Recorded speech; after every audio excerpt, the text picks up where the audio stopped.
Na tutoke pwani sasa. Wamiliki wa matatu mjini Nyanyuki, kaunti ya Laikipia, wamesihi mamlaka ya kudhibiti bima IRA kuweka masharti kali kwa makampuni ya bima wakati wa warasha ya bima mashinani.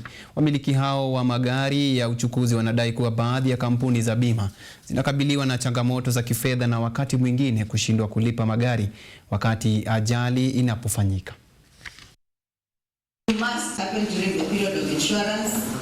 Ili kukabiliana na hatari za kifedha zinazohatarisha biashara za usafirishaji, wamiliki wa matatu Nanyuki, kaunti ya Laikipia, wamesihi mamlaka ya udhibiti wa bima kuongeza masharti kwa kampuni za bima. The authority has a program that we call Bima Mashinani.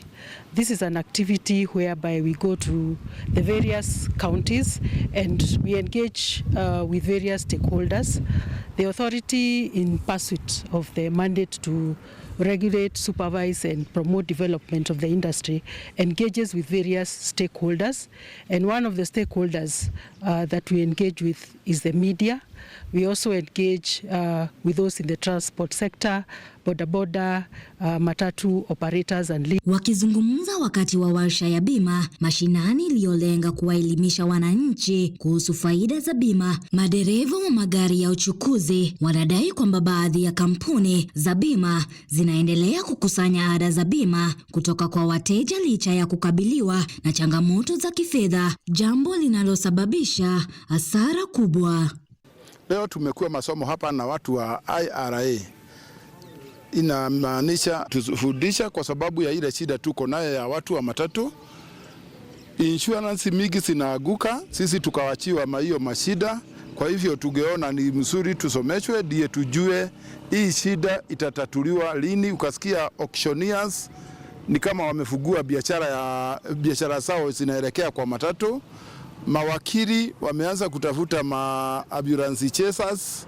Ati ukisikia chochote inafanyika, kuna watu hata ikiwa hujaguswa unapeleka. Kupitia mfuko wa fidia PCF, mamlaka ya fidia imewahakikishia wamiliki wa sera kuwa watafidiwa kufuatia taratibu za PCF, huku wadau wakisisitiza umuhimu wa uwazi, uwajibikaji na usimamizi mkali ili kurejesha imani kwenye sekta ya bima.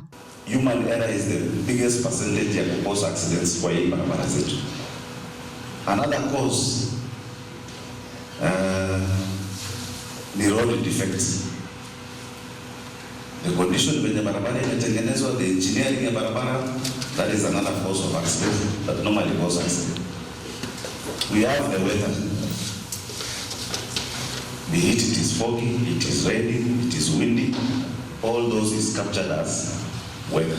Huku msukosuko katika sekta ya bima ya magari ukiendelea, washikadau katika sekta ya uchukuzi sasa wanaitaka mamlaka ya kudhibiti bima kubuni sheria kali kukabiliana na kampuni za bima zinazoshindwa kufidia wateja.